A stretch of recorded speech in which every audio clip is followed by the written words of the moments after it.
한중 FTA에 대해서 전체적으로 기대 효과와 또 우리 남은 과제를 얘기해봤는데요. 이 외에도 어제 국회는 좀 많이 바쁜 하루를 지냈습니다.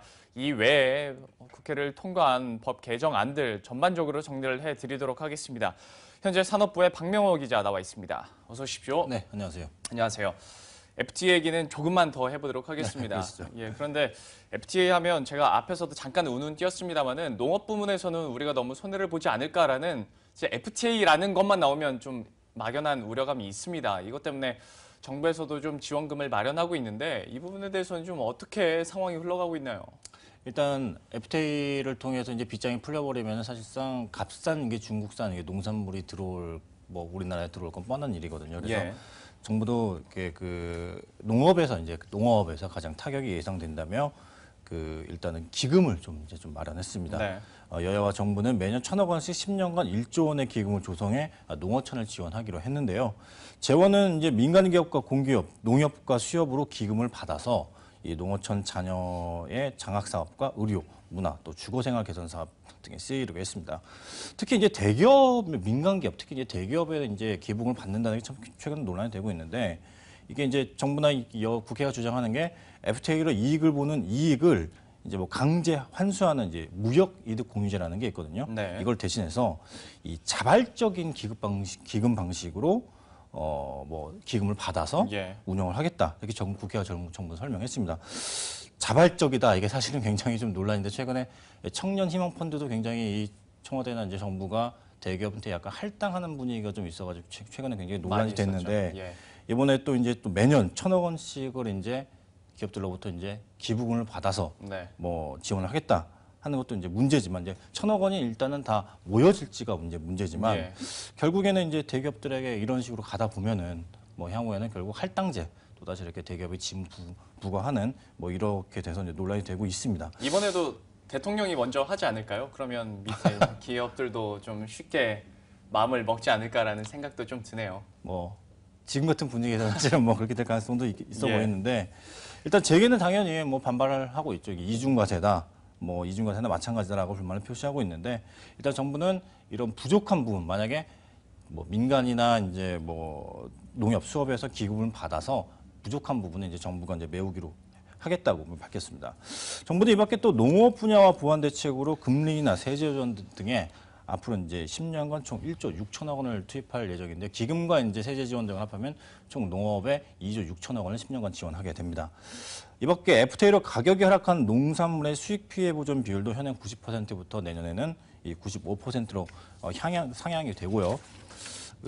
지금 이제 박과 농업의 이제 핵심 작물들이 이제 FTA로 이제 빗장이 풀렸을 때 보존해주는 직불금이 있는데 이 직불금도 오는 2020년까지 주요 품목에 대해서는 헥타르당 60만 원으로 상향 조정하고 이 밖에 기타 농산물들이 있거든요. 이 농산물의 직불금은 헥타르당 현재 25만 원에서 내년부터는 40만 원으로 상향하기로 했습니다. 예, 저희 프로그램 특성상 뉴스가 아니고 이슈는 현장이니까 제가 우스갯소리로 대통령이 먼저 하지 않겠느냐라고 하긴 했습니다만은 사실 기금 마련이 1년에 1,000억 원씩 총 1조 원이면 작은 돈은 아닌데 이게 자발적인 힘으로 얼마나 모일지는 한번 지켜봐야 될 것 같습니다. 농업 쪽에서 이렇게 좀 우려감이 섞여 나오고 있는데 이 반대로 수혜를 입을 업종은 아무래도 어떤 IT 생활 가전 쪽이 아닐까 싶습니다. 이 부분은 좀 어떻게 기대가 되고 있나요? 그렇습니다. 기존 FTA와 좀 다르게 기존 FTA 유럽이나 많은 FTA를 우리나라가 좀 체결을 하고 있는데 보통 이제 반도체, 자동차 이런 쪽에서 이제 관세가 철폐되면서 이런 업종들이 기존에는 유리했다라고 보면 예. 이번에 한중 FTA가 체결되면서는 이제 생활가전 쪽에서 상당히 좀 유리해지고 있습니다. 당장 이번에 이제 한중 FTA 비준으로 발효 즉시 관세가 철폐되는 품목은 950여 개에 달하고요. 2년 차인 내년부터 인하 효과를 보는 품목은 무려 5,800개 품목에 달합니다. 네. 당장 항공유와 등유, 플라스틱, 금형, 건축용 목제품 등은 발효 즉시 관세가 철폐가 되고요. 면이나 액화프로판은 5년 이내, 예. 10kg 이하 소형 냉장고와 세탁기, 전기밥솥, 진공 청소기 등 소형 가정 등은 10년 내에 관세가 사라집니다. 따라서 냉장고나 세탁기, 화장품은 좀 시간을 더 둬야 되는 거네요. 그렇죠. 근데 이런 품목 같은 경우에는 대부분이 다 중국 현지에서 생산되는 경우가 많기 때문에 예. 사실상 관세가 철폐가 되더라도 크게 변화는 효과는 없겠네요. 없지만 일단은 2년 차가 되는 내년 1월부터는 이런 품목은 기존의 관세가 현재 15%거든요. 근데 예. 기존 15%에서 내년부터는 12%로 3%포인트가 하락되고 예. 세탁기와 진공청소기도 기존 10%에서 8%로 관세가 2%포인트 낮아지고 향후에 이제 좀 단계적으로 이제 폐지가 됩니다. 네. 다만 이번에 한중 FTA에 뭐 좀 아쉬운 점이 있다면 우리의 주력 수출 품목인 자동차 그리고 뭐 경우에는 중국이 이제 최근에 이제 자국 산업 보험을 굉장히 자동차에서 많이 나서고 있기 때문에 예. 이 부분이 좀 빠진 점은 좀 아쉽기는 하지만 이 역시도 현재 중국에서 뭐 주력 뭐 현대차나 기아차가 많이 뭐 중국에서 생산을 하고 있기 때문에 네. 현대기아차 같은 경우에 사실은 뭐 악영향이 없을 것 같긴 하지만 그 외에 이제 국산 뭐 자동차 업체들은 조금 피해가 있을 것으로 예상이 좀 되고요. 뭐 아쉬운 부분도 좀 꼽히고 있고요. 반도체의 경우는 원래 관세가 붙지가 않고 있습니다. 그래서 뭐 크게 혜택은 없습니다. 다만 이 자동차 부품은 좀 얘기가 좀 다른데요. 그러겠네요. 차체 부품과 뭐 브레이크 부품, 뭐 승용차 엔진 샤시 등 뭐 이런 부분은 관세가 단계적으로 낮아지고 뭐 기어박스, 에어백, 뭐 클러치 같은 자동차 부품 같은 경우에는 15년 후에 사실상 이제 관세가 철폐가 됐는데 네. 국내에서 최근에 이제 인기가 많이 끌고 있는 게 우리나라의 이제 국산 업체에 생산하는 자동차 AS 부품들이 중국으로 많이 수출이 되고 있거든요. 그래서 예. 이런 부분에 대해서는 이런 기업들은 좀 혜택을 좀 볼 것으로 예상이 되고 있습니다. 이밖에 그 또 하나의 우리나라의 주력 수출 품목은 LCD 패널이 있는데 예.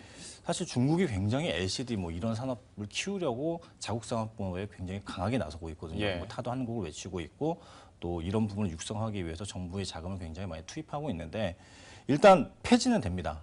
근데 10년 후에 완전히 폐지가 되기는 하는데 예. 문제는 관세 철폐가 9년 후부터 시작이 됩니다. 그러니까 1년 안에 관세가 5% 정도 수준이 되는데 예. 그러니까 9년 후부터 뭐 폐지가 돼서 1년 안에 5% 폐지되고 약간의 LCD 같은 경우에도 크게 뭐 효과가 누리기에는 좀 아직은 좀 멀지 않았냐 이런 이야기들이 나오고 있습니다. 어떤 주력 산업에 있어서는 시간차를 두다 보니까 앞서서 뭐 정인규 교수와도 얘기를 나눴습니다만은 품목별로 관세 철폐 그 시기를 우리가 좀 잘 따져봐야 될 것 같습니다.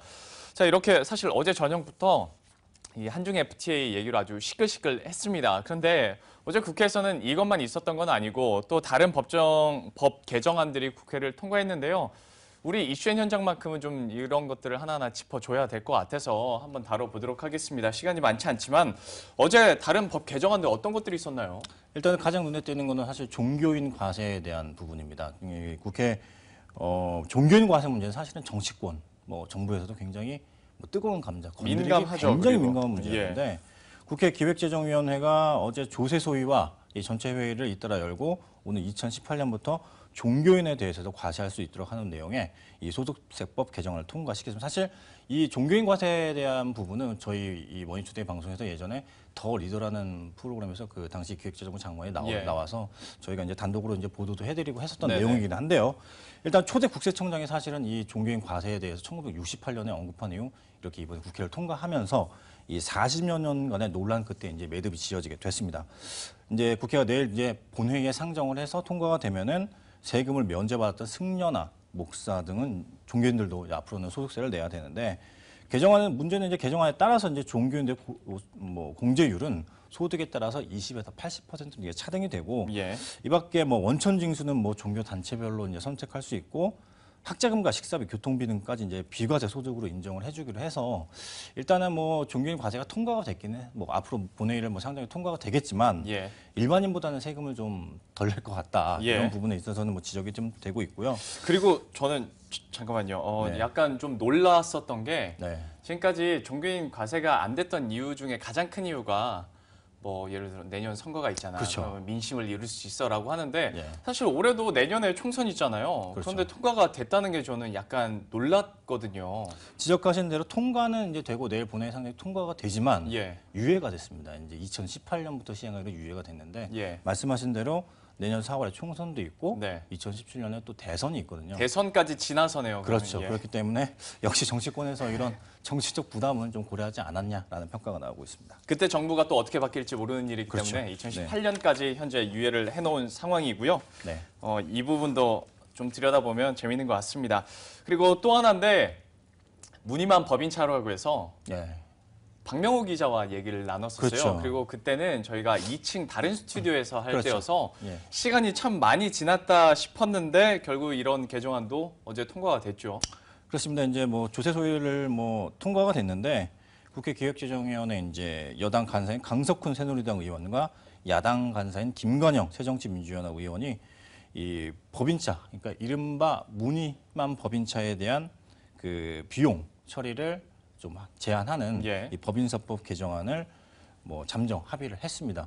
기존에는 비용 처리가 사실상 이제 무제한이었거든요. 근데 어제 합의한 내용은 연간 800만 원까지만 비용 처리를 인정해주겠다라는 네. 내용인데 사실 뭐 그동안의 취득세, 자동차세, 뭐 보험료, 뭐 유류비 등 뭐 유지비 전액 이런 부분에 대해서 사실은 업무용 차에 대해서는 사실은 비용 계속 처리를 해줬거든요. 그렇기 그랬죠. 때문에 중소기업 사장들 혹은 이제 뭐 전문직들이 고가의 이제 뭐 2억 원, 뭐 1억 원이 넘는 고가의 이제 수입차를 사놓고 사실은 자기 차처럼. 자기 차처럼 예. 이제 이용했었는데 이렇게 하다 보니까 뭐 사실 탈세까지 이루어졌는데 처음에는 이게 정부가 뭐 개정안에 지난 9월부터 이제 개정안에 착수를 해서 임직원 뭐 전용보험 가입이라든지 뭐 이런 일정 요건을 충족을 해주면 금액 제한 없이 무제한으로 비용을 처리해 줄 수 있다라고 뭐 얘기를 해서 저희가 그때 방송에서도 맞아요. 이게 약간 허점이 있지 않냐라고 예. 얘기를 했고 이후에 언론에서 많은 이제 질타를 했고 이게 좀 실효성 논란이 있다 보니까 국회에서도 여야에서 그렇지만 실효성이 떨어지니까 비용 처리 상한선을 두자. 그래서 3천만 원까지 제한한다고 주장을 했는데 정부가 이제 기획재정부가 반대를 하고 나섰습니다. 왜냐하면은 수입차와 국산차에 대한 이 세금 차별이기 때문에 FTA 유럽하고 이제 특히나 이제 FTA가 진행되고 통과가 돼서 통상 마찰이 우려되는 반대 입장 표시를 했는데 그래서 정부가 사실은 처음에는 1천만 원까지 연간 비용 처리를 해주자라고 했지만 정부가 국회가 이제 끝까지 사실은 상한선을 좀 뒀으면 하는 얘기도 있었는데 네. 결국은 정부의 안을 받아들이고 한 발 물러서서 800만 원으로 통과를 시켰습니다. 문제는 근데 사실은 이것도 사실은 논란이 좀 되고 있어요. 왜냐하면은 연간 800만 원이지만 예. 10년으로 치면 사실은 1억이거든요. 네. 자동차 뭐 사실은 10년 뭐 요즘 자동차를 워낙 좋아서 10년 타는데 결국에는 이런 부분에 있어서 다시 뭐 지적이 좀 나오고 있고 수입차 업계는 당연히 이제 비용 처리 상한이 정해지지 않아서 최악은 면했다. 최근 면에. 네, 이렇게 좀 안도의 한숨을 쉬고 있는. 그 정도로 중간선에서 어느 정도 합의를 봤다고 우리가 해석을 하는 수밖에 없을 것 같네요. 네, 그렇습니다. 그리고 마지막 하나 더 있는데요. 개별 서비스법 폐지 법안 이것도 사실 우리 시청자 여러분들한테 더 민감한 내용일 수도 있을 것 같습니다. 좀 마지막으로 정리를 해주시죠. 짧게 좀 말씀을 드리면은 이것도 기획재정이 소관인데 기존에 뭐 얘기가 나왔던 얘기예요. 녹용, 향수, 뭐 카메라에 대한 뭐 개별 서비스가 없어질 거다라고 네. 했는데 어제 개정안이 이제 조세소위에서 의결이 됐습니다. 이 제품들이 현재 7%의 이제 개별 서비스가 부과가 되는데 이제 내년부터 법안이 통과가 되면 뭐 폐지가 될 것으로 보이고요. 다만 좀 웃긴 거는 로열 젤리는 빠졌어요. 그래서 로열 젤리는 뭐 이렇게 왜 빠졌는지 사실 좀 이해할 수가 없고 보석과 귀금속에 대한 개별 소비세 폐지 법안도 이번에는 이루어지지 않았습니다. 예. 다만 이제 보석과 귀금속은 이제 공정신계 개별 수리를 할 때마다 개별 소비세가 부과가 되는 만큼 대신에 이제 반출 한 번 구매를 할 때 개별 소비세를 매기는 걸로 이제 좀 정해졌고요. 예.